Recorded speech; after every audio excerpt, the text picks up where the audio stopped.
I was Brother Gerald Carlton from Glenview, Illinois. I had the chance to meet you 2 years ago. Yeah, it was about 2 years ago. I think we met at Chicago Lodge. They were having a first degree. That's And right, in yeah, Skokie. and then afterwards I gave you a ride home to the Hope Motel. And I was very happy to have got the chance to meet you again here, back to visiting. And you have had a very long and very distinguished career in Freemasonry. So I wanted to get a chance to interview you and talk about your career because it spans 52 years. 52 years, yes. How did you what was your decision making process to first look into joining a lodge? Did you always plan to join? Was it a spur of the moment thing? No, my father was a Mason years ago, and I lived in Western Kentucky. He was a Mason there, and then I came to Illinois, and after I got married, we had a lot of kids and everything, so I didn't think about it for a long time about actually joining. And then my brother-in-law had got into it, my sister's husband, and he talked to me about it. So then I was 34 years old when I joined, and I joined there, and then I got active right away. I got very active right away and stayed active all these years. So That's something interesting that you bring up. I'm a secretary of my lodge, been a past master a couple of times. One thing that always concerns me when we have new guys joining, especially if they're in their early 20s, they are just getting married, just having kids, is will they have the time, especially when their family is young, to dedicate themselves to Freemasonry? Right? It sounds like you chose to wait a little bit, maybe joined later than many, but when you did join, you had the time to dedicate yourself, quite significantly to the craft. that's true. By me joining late, I was able to, my kids were getting around, able to take care of themselves pretty much, and I was able to get a lot of time involved and still be with them, and naturally. But you're right, because today's world is a lot different was back then. Seemed like there's a lot more things to do. But the young guys are coming in early at 20, actually at 18. They're coming in at 18. By the time they're 22, they've already masters of the lodges, and then they get married or buy a house, start having kids, and then they drop out. They maybe keep their membership, but they're not active. We have many right now. We have a past masters club, and the last 5 past masters that we have don't come to that club. Do you think that one thing that I guess my question is how do you think a lodge can connect with younger men and keep them interested in the craft, but they don't necessarily have to join. There's social events, and our Grand Lodge in Ontario has been really pushing the idea of not having people join right away, but spending time getting to know them and bringing them to social events. And you can be a friend to a lodge without necessarily joining until you have more time in your life. Well, we have recently one of my lodges that very active in has just made a decision. Like they, if a candidate asks to come in or talks about wanting to join, we are going to invite him out to at least 3 meetings to have dinner. Naturally, he can't go to the meetings, but to have dinner and to socialize with the guys beforehand, try to get to know them a little better than just signing the petition and having it voted on. We think that this might help out. So I know a couple other lodges that are doing the same thing. So you said your father was a Mason. Did was his father Mason? Was there a long Masonic tradition in your family? I know that your son is a Mason, one of your sons. So Yeah, one of my sons. And we have that the Lewis jewel, they call it, with he has it with the 3 names on it. I'd have it with 2 names on it. But there's a strange thing about my father being a Mason. My mother died when I was 4 years old, so I didn't know my mother. She died 1 week after my 4th birthday, and she was bedridden for a year before that. So I don't remember her at all. And so my father, we had 6 kids. There were 6 of us. And my father was afraid that we would be going into into an orphan's home or something and be broken up. And the Masonic in Kentucky, they had a Masonic home for kids and that. And he thought that would help out maybe, so he joined the Mason for that reason. And so, as many people joined for different reasons. That was the reason he joined it. But it never happened. He was able to keep us all together as it was when we were raised. So, these type of things, Masonic homes. I was in Texas and I saw the Texas Masonic Retirement Center. They're such a wonderful example of what an organization like the Freemasons and what the Freemasons, can do when the craft is well looked after and when, the membership is significant. It's just amazing some of the things and some of the ways that Freemasons took care of their communities in the past. Yeah, right now the Grand Lodge of Illinois has quite a few things. Like we have the ill chip program, we call it, and we're going to be doing that very soon in our lodge. But they come in and bring kids from the neighborhood, not Masons, but kids from anywhere around the area will be able to come there that day, and they will the police will be there. They'll fingerprint them. They will do DNA on them all and all this, and they'll have a record of that, and the lodge does not keep that record. They give that record to the family, and then if the kid is kidnapped or something happens, they're lost or something, they can give that direct to the police, and they'll know who to search for, what to search for, and all about them, and that's a big deal. And we finance that, that's the thing, is financing it and doing it, furnishing the people to do it. And we have our learning centers, we call. The learning centers are run mostly by the Scottish Rite of Freemasonry in Illinois, and the Grand Lodge supports that with money and that. And on that one, they teach the teachers how to recognize problems with the kids and that. And then we have the autism program, which we teach. We have that going. That's a big thing in the state of Illinois with the Masons, all paying for all that stuff. Not to mention that we have scholarships from all different ones, and each one of the branches of Freemasonry has some kind of a disease that they give money to to see if we can find a cure for it. So, 52 years of Freemasonry. You started when you were 34, and you mentioned, right, you got involved pretty quickly, pretty regularly. Did you start at did you go through all the office chairs? I know you're currently secretary. Have you been secretary before? I guess what was your progression of getting involved within the craft? Well, right, when I did my catechism, I found out that was I did very good on all of my catechism, and it kind of encouraged me. And I had a lot of grand lecturers at that time that were working in my lodge and that.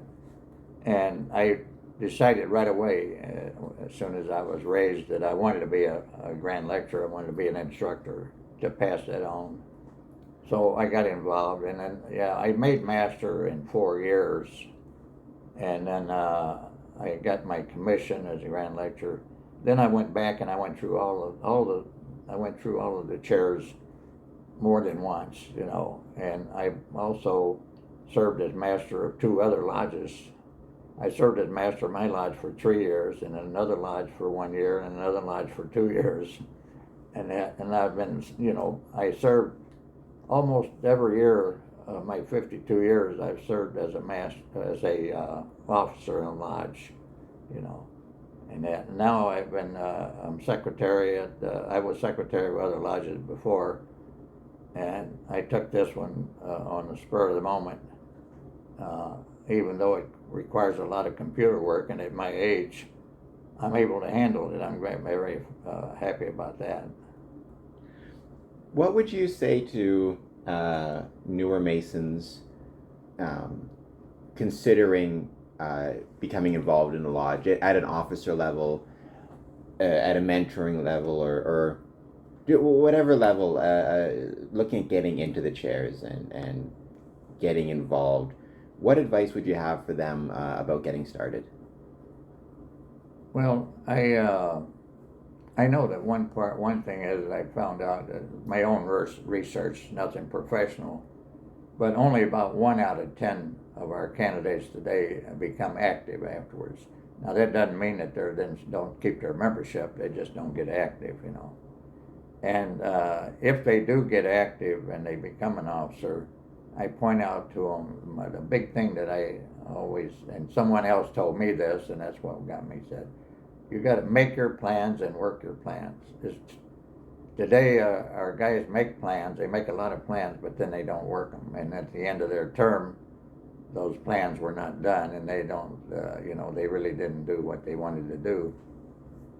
If they did, that might help them stay in longer and try again or whatever. But today, to say,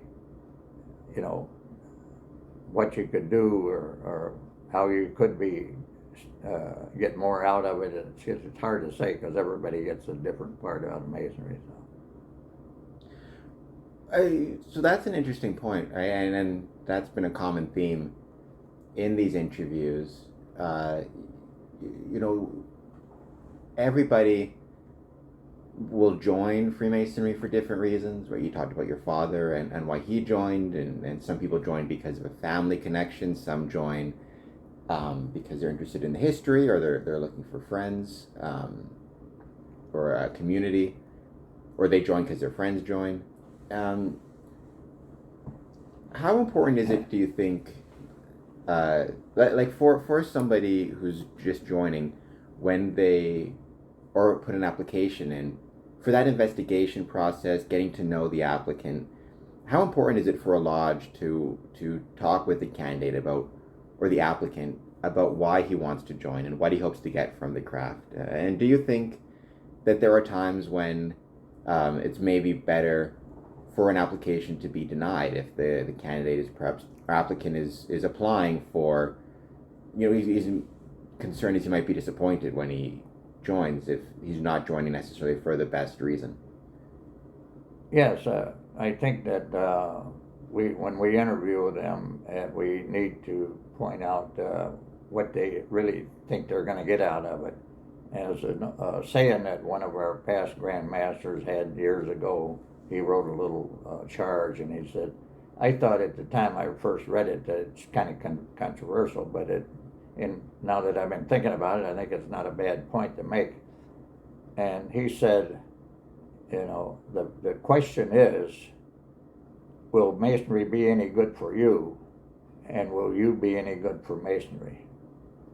So that's the thing you have to think about, and that's what I did. Masonry did a lot of things for me, and I'm not going to go through that here, but Masonry did do a lot of things for me in my life, and I tried to pay back. I try to do things back for them and that. But, and I would like to say that the last year, I have 6 candidates that I've interviewed, and this is not the investigating committee. I interviewed them to get their petition, and they came through on the internet. They called the Grand Lodge and asked them to put them in touch with the lodge in the area where they live.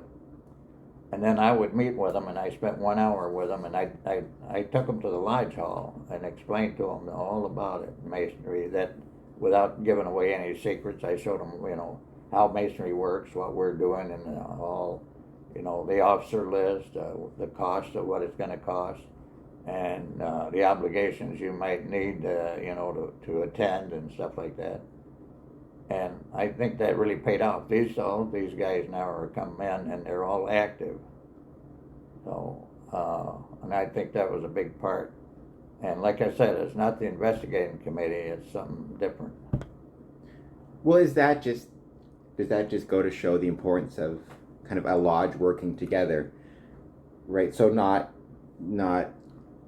relying solely on the investigation, the investigative committee, and taking their word for it, but having applicants meet with other members and tour and taking your time and allowing an entire lodge or a significant portion thereof to get to know the applicant, as opposed to relying solely on three Masons in one committee. Yeah, back in Illinois, I did a lot of research in that. In Illinois, 1929 was the highest membership of Masons in Illinois, around 400,000. We're down now to 40,000. There's a lot of reasons for that, and some that couldn't be helped, and I'm not going to go into that. But what I want to point out is that we had in Illinois in the 1920s, we had at least 6 lodges in Chicago that had over 2,000 members. And now even my mother lodge, when I joined in 1969, still had 1,000 members. And if you think about it, what it tells me was, Masonry isn't set up for all the members to be active. If you had a lodge with 1,000 members in it, there was no place. None of the temples we have, as big as they are, none of them could carry 1,000 people. They don't, they only allow most of them. The biggest ones only allow about 200 people into one of the rooms. So Masonry wasn't set up for everybody to be active. There's a lot of different ways that they can work into Masonry without being active, without going to the lodge. We've had members they went to the lodge maybe 2 or 3 times in their whole 50-year life, but they did a lot of donations, or they did stuff on committees and things like that. That's the way it is. Well, it's that importance of contributing, right? If you're going to be part of something, finding a way to contribute to it, whether it be through your attendance, which is a contribution. I think one thing that sometimes is overlooked is just the value of somebody's presence, even if they don't have any work to do. Just being there for a degree to see a candidate. I think that's one type of contribution, but just you can contribute by being an officer, you can contribute by donation, you can contribute by working with the secretary. There's a lot of ways to contribute, but the question is that person, that Mason, contributing, or is it just like an empty apron kind of thing on the sidelines? Yeah, well, you hit a good point there. That seems to be our biggest problem right now, is we maybe have a good group of officers and they do a good job, and that is sideliners. We just don't have sideliners. We're down on sideliners. I saw quite a few meetings where every officer's in their chair, they're doing a great job, and maybe 3 or 4 sideliners, and that's, what does that say to the candidate? He's coming into an organization and there's nobody there, except the workers. So, and that's where we're losing out now, is the sideliners have the other people that aren't active, actually active, but they don't come out and support. They got a lot of things that they can do at home with the television and telephones and that. And how we're going to counteract that, I don't know. We need to do something to try to get them to come out and support us on the sidelines. Is that, to what extent is that a question of just explaining to candidates, or not explain to an applicant, and then a new Mason, the value of attendance? You often hear brethren say, if I don't have any work to do, or if I don't have a part in the degree, I don't need to show up. I know, when I was setting up degrees, one thing that a lot of members would encourage me to do is, divvy up as many parts as you can. So people have something to do, they're more likely to show up.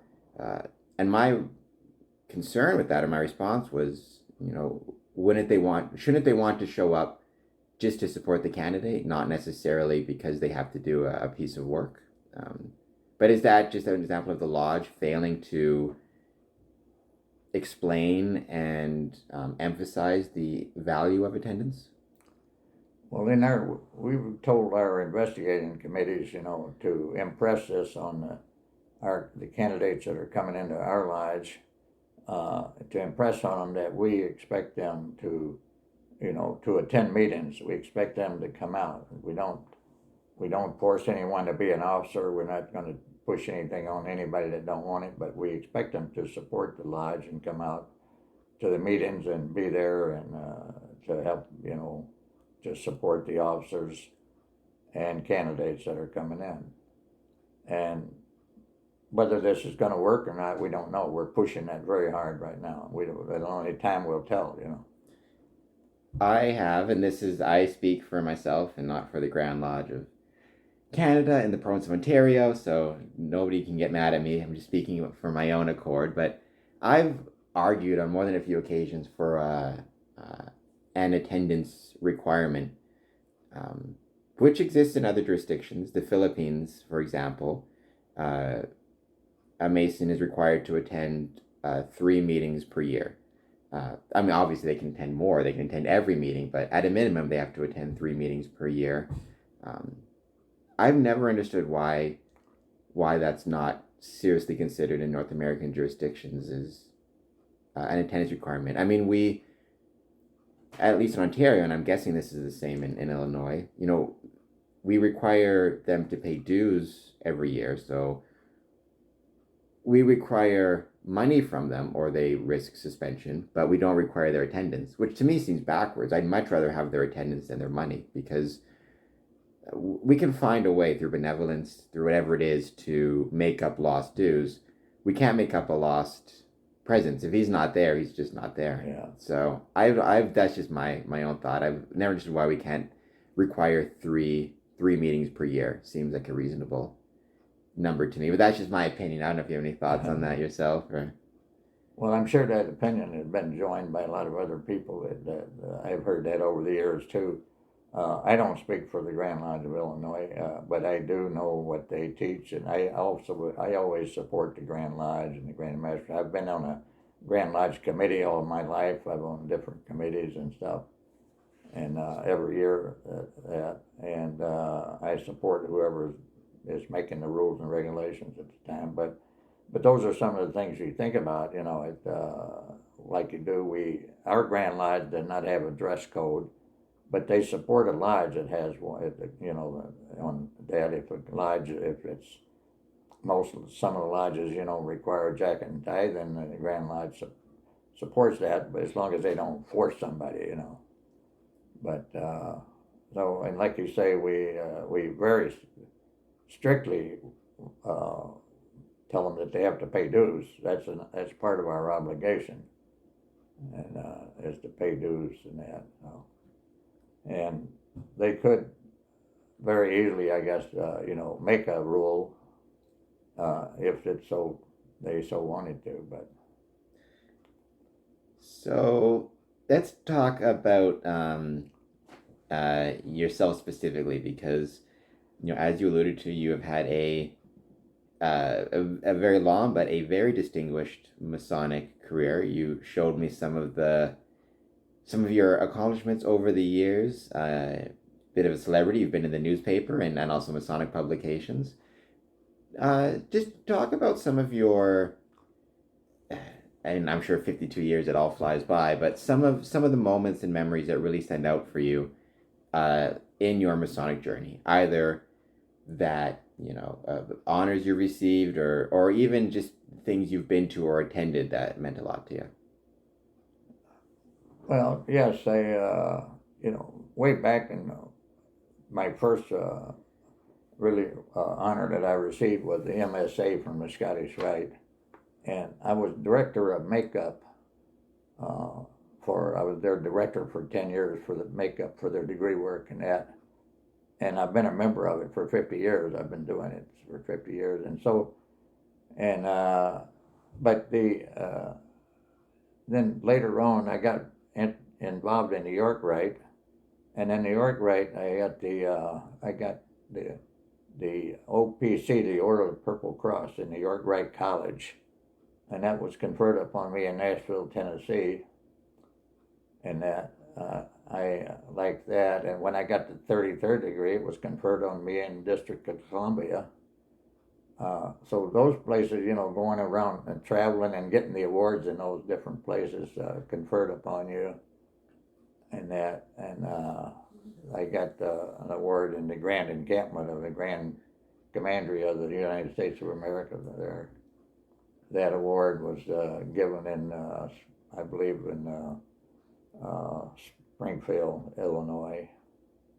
But traveling around as a Grand Lecturer, I was a Grand Lodge Instructor for 14 years, and I was traveling all over the state of Illinois doing these schools. And that's where I met so many people, because they were all officers who were learning the work, from different lodges all over the state. So those are the things that I'm proud of.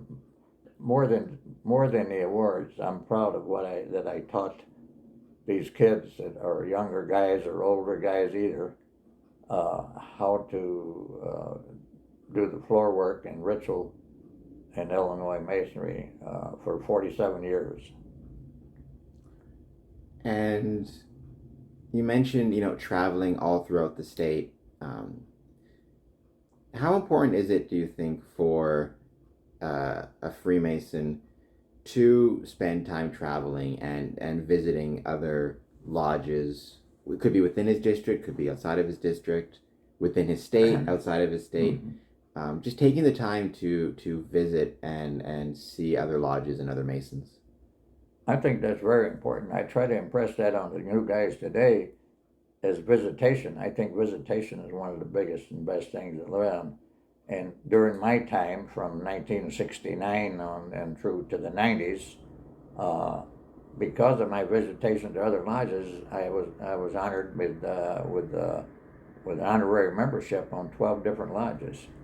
And I still hold all those, but a lot of them have merged over the years and cut it down to about 6 lodges, But that's how you get an honorary membership from a lodge. You go there and you help them do degree work, and you help them work, or you attend their lodges just like you do your own. Now, I understand everybody can't do that, that give that kind of time, that I was able to give. But visitation is a big thing, I think, for the younger guys nowadays, to visit other lodges and see what they're doing, I mean, our work is supposed to be the same all over the state, so not looking at the work, but to looking at how they do it and how they handle it, So, I'm back to traveling.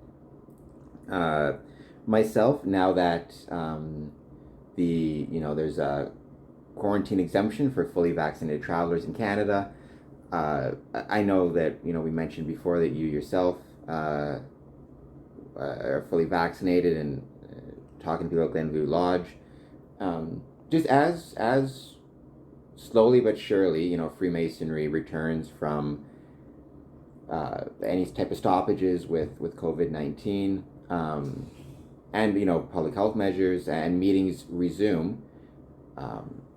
It's just, how important is it, especially now, do you think, for Freemasons to, well, get vaccinated so they can, but then to take advantage and to travel and to take part in lodge as it returns? Because my biggest concern is, if we start out slowly and we don't have a lot of momentum, it's going to stall out. Now is the time when we need to kind of rededicate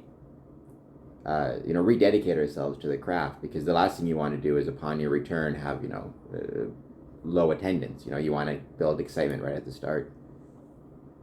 It's very important. I think since the pandemic, it really did hurt us as far as, keeping us from going to meetings and traveling and meeting other things that we were already having a problem with attendance. And then this really threw us in the hole. So I think it's very important now that people start coming out, that now that it's safe for them to come out. I don't want them to come out unless it's safe, but it's safe for them to come out. They need to come out and get some enthusiasm going back in, and that. So, and I'm hoping that that's going to happen. And some of the dependent bodies of Masonry in Illinois are really pushing on that right now. Our Scottish Rite was closed up for almost a whole year. So now they're doing double duty. They're going to have more than just one meeting a month. They're going to try to catch up and do some things like that. And the Shrine is doing the same thing.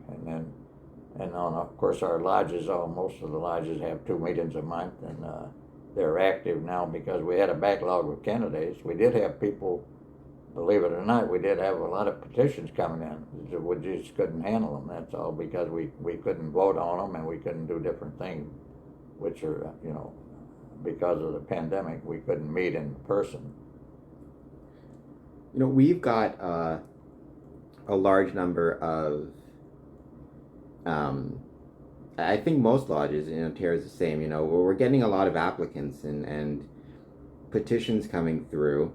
How much of a challenge is it to try to not just to deal with them during any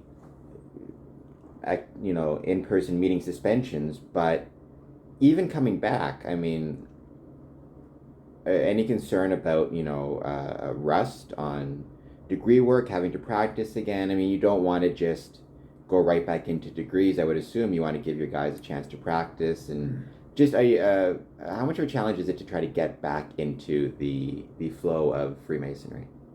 It's a pretty big challenge right now. And as me with an instructor and a teacher, what we're doing right now is we're having at least 2 rehearsals before we do the actual degree.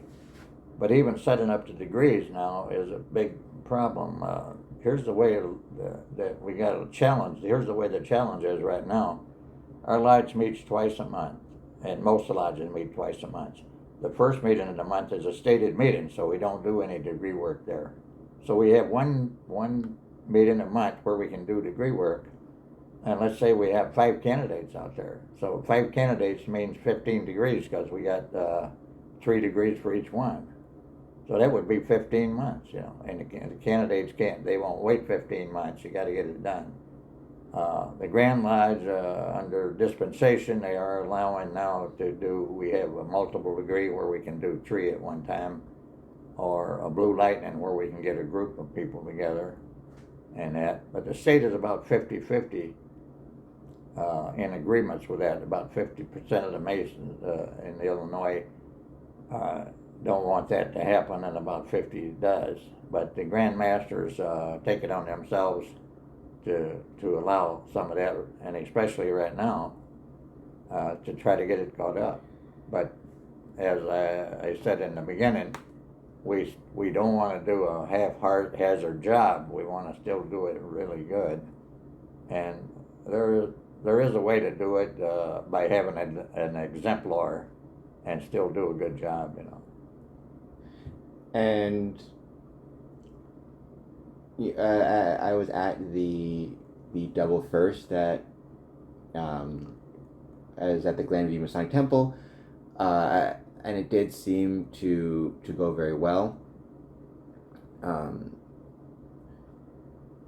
So as you move forward and you keep up the practice and you keep up the work and the degrees, and you mentioned Grand Lodge making allowances for having 3 degrees at once, do you suspect that it's going, or I guess what do you suspect the trend will be? Do you think do you think we're going to continue seeing more applications coming through the door, or do you suspect it's once the backlog is cleared and all the applicants are put through, it'll go back to kind of pre-COVID levels? I believe that we're going to see a surge in Freemasonry. I believe it's really going to happen, because, and I think that we do need to have these. I'm not so sure about the multiple degrees, but have a festival every now and then to get these candidates through without keeping them, going waiting and waiting and waiting. Because if it takes too much just to get the petition in.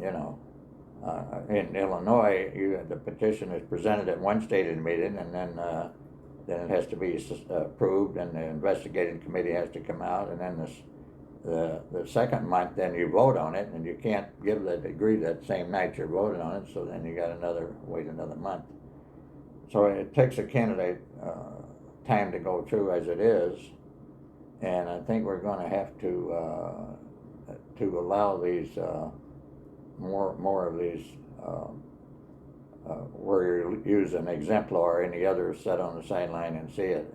And just in honor, not in honor of that, but to say that it could be successful is one of our Grand Masters at the Grand Lodge a few years back. Someone went up to the microphone and complained about that these guys that are getting these going through like this on the festivals and stuff, they're not going to do anything. They're not going to learn. And he was the Grand Secretary went up to the microphone and says, right now in the state of Illinois, 50% of the officers right now that are serving in the state of Illinois went through on these festivals, went through the line on these festivals. How does Freemasonry, if you are correct, and we'll knock on wood, that we are looking at a sustained increase in applications, a surge, how does Freemasonry prepare itself to adequately handle that surge, to make sure that, not only are we getting applicants through, for example, in festivals, but that once they are initiated, passed, and raised, and throughout the process, they receive, adequate mentorship. They are not kind of quote unquote thrown to the wolves and put into officer positions maybe they're not ready for. The infrastructure side of it, of even something small as, I know plenty of junior wardens who are, very busy as it is, and you increase lodge attendance by, say, 10%, suddenly they're preparing more food or whatever it is. Just, do you think Freemasonry can, or how does it prepare itself to handle a sustained increase in applicants? Well, that's a good question. I'm looking back, and I really don't know the answer to this for 100%, but as I mentioned before about the lodges in Illinois back in the 20s, it had a lot of members, 2,000 members. I have records of my lodge. My original lodge was called William McKinley Lodge. It was dedicated in 1904. But that lodge, it shows in 1929, they had 240 candidates. They raised 240 new Master Masons. That means they had to do that 3 times, first degree, second degree, and third degree. Now, that's something, 2, 4, say around 700 meetings, right? And they didn't have anything like we have today. You had to do them one at a time. That was it. And how did they do that? Nowadays, we only got 2 or 3 candidates, and if we do them one at a time, it takes 2 or 3 months, The only thing I know is that they met almost every night. They met almost every night.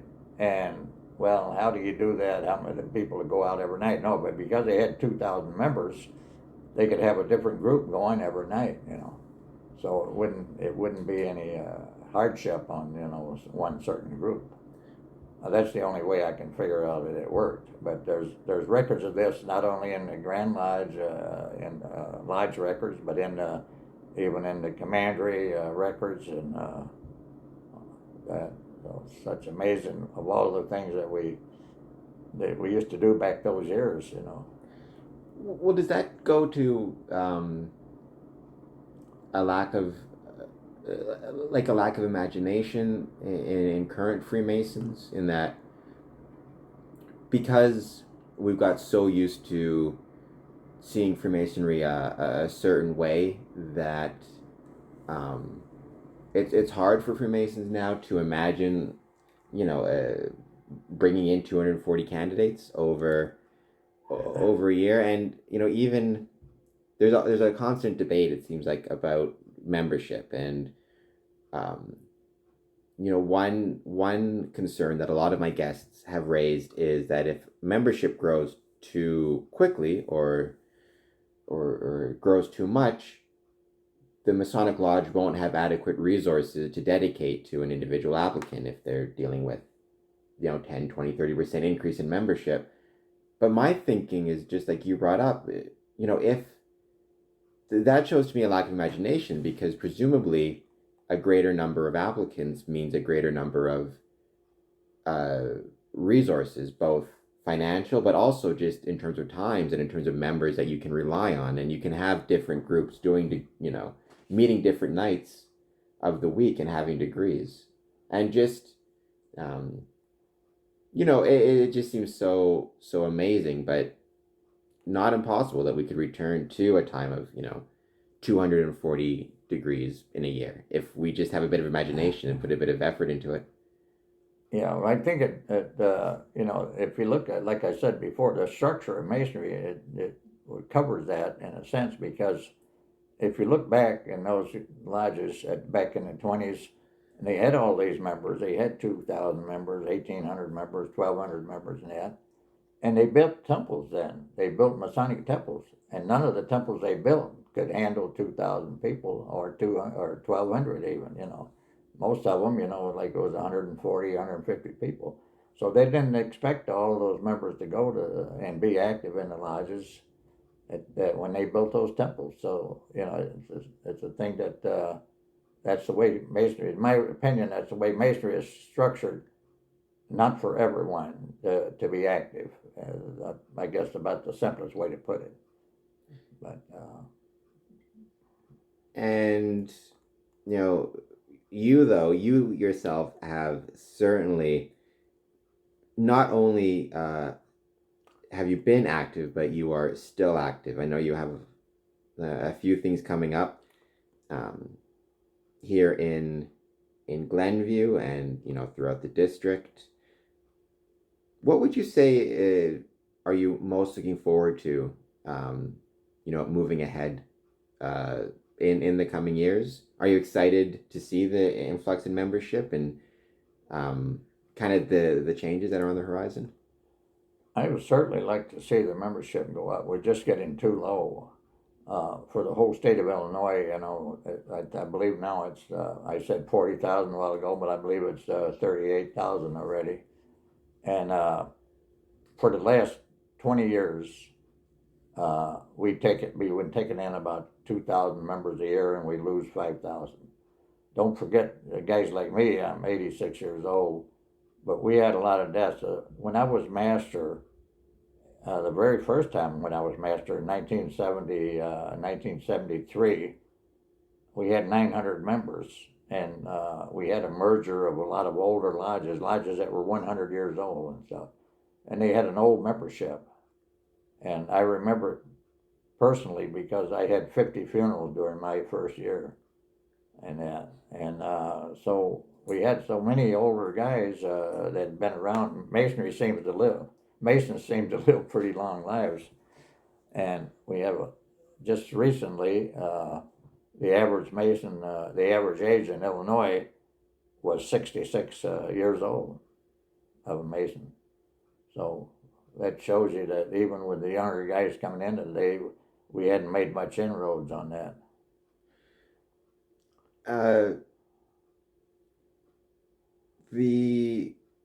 That's an interesting point to bring up. The average age, I believe, is about the same in Ontario. Certainly it's an older quote unquote older demographic. But one thing I've tried to talk about in my podcast, I've had guests on, is for a lot of older members, they may be they may be widowed, they may not have a family, or the family's moved away. Freemasonry and the lodge can be a pretty significant source of social support. I know one of our big concerns during COVID and the lockdowns was those older members who, once lodges are suspended, they can't get out and see their brothers in person like they would, sometimes every day, depending on how active they were. During the COVID lockdowns, either in Glenview or just in Illinois, were there efforts made to maintain contact with some of these virtually or however it was with some of those maybe more isolated members? And also, as lodges are returning, are you seeing these older members perhaps returning to lodge and um, uh, excited to be back? Well, we haven't been going back very long now. It's been a short period right now, but I don't see it happening as yet. And that what I do see happening in Masonry, which is a little bit more exciting right now, and even during the pandemic, but we when I talked about those guys years ago and all those guys, how many degrees they were doing and everything, Masonry was men and men and men and men. They didn't involve their families very much. And today, I noticed the younger people now today, at least they're involving their families. We just had an installation of officers, and we had women and children on the sidelines, just as many as we did Master Masons, which is really different and unusual because for many, many years in Masonry, there was no women or nothing on the sidelines or much. They come out for ladies' night or something once a year, and that was it, But today's world, the younger guys now, their families want to be a part of it, be with them, as much as they can. Naturally, they don't come to the meetings, but we have more things where they can come to, more open meetings, I think that's great. I've always said, Masonic Temple should be places of, you should hear. Obviously, there's a time when it should be Masons and Masons only for degree nights and business meetings, but it should be not irregular to go into a lodge and hear children laughing and families hanging out with each other and meeting each other and dancing and all that type of stuff. For so long, Masonic temples, at least when I was growing up, was that you go to the Masonic temple for your Christmas party and for events, and your dad was a Mason, and you would go and you'd meet other kids whose dad was a Mason, and it was a part of the family's life, and the community's life, and I think that that's an important thing that has been lost a little bit over the years. Yeah, I think that it's not, maybe true in all lodges at this point right now. It depends on the lodge, naturally, and that, but it depends on the group of people, too, and we were getting people now that a lot of activity who came into the United States from a different country and that, and they view it more sacred, I would say, than we do, maybe. They really put all their more effort into it and that, but I guess it all goes back to what we can do today, or we take our telephone. We talked about that recently. We used to, back when I first started in Masonry, that stuff wasn't there no more. There was the television was come out, but it was very new, and that was it. But, we'd sit around and during the dining room before we ate and talk, to each other. Now you go to the dining room, all the guys are looking at their phone. They're not even talking with each other, So we're getting lost up in this new stuff. And guys, one guy will say, "Hey, did you ever go to so-and-so restaurant?" And he says, "Oh, let me see. Yeah, here it is, here." Right away on the phone. They go and look it up and see what the menu is and that, So we've got this stuff right at our fingertips, and we're using it, and we're just pushing everything else aside, in my opinion. I agree, and I think that is a good place to leave it. Thank you for well, talking to me, 52 years of service to the craft so far, and I'm sure there's many more. And also for your giving me a couple of rides now and meeting with me in lodge. You did you've done a lot of terrific things for Freemasonry. The most recent, I think, might be your work at the Glenview Masonic Temple. All the new decorations you put on there and the pillars, those are very, very cool. So thank you for that. It's the first time I've seen them, and they're beautiful. It just goes to show, little things can make a big difference in a lodge room. How long did it take you to put all those up? Like, did you paint them all yourself, or? Yeah, well, I did most of that work in the last year, because I got on the board of the temple board and that, and so I had able to get things done. But yeah, our temple is a beautiful temple, and it's not like the old type temples. It doesn't have all the old good structures and stuff. It's a little more modern, but it has a big, large room, and but it had windows, and it just had white draperies hanging on them, and they got raggedy and old and that. And what we have now is, I put in there. I wanted to because I like that old stuff. I'll show you a room before you leave here that I got in my house here. But what I like to do was to think about King Solomon's Temple. That's what we're talking about. This is the big thing in Freemasonry, is King Solomon's Temple. And I tried to bring some of that into the lodge room and put the columns. So I put the walls are covered. The draperies around the walls are got a lot of columns in them, and from the old world, and then different tapestries hanging up that complete that, and then the seating arrangements are not, they're nice, they blend in. And with, my decorating skills and that I had, I just did it all myself, even at my age, I did it. And I didn't charge anything for that initially, but, I think everybody right now that comes into the temple really are excited about it. I can speak for myself. I was excited about it when I saw it. I thought it was very cool, so I wanted to make sure to mention that. And Right Worshipful Sir, thank you for your time. Well, I want to thank you for doing this. It's very great, and I'm glad to see that you have to visit us again from Canada, and then we'll be looking for you again next year. Knock on wood. Yeah. Hope to come back.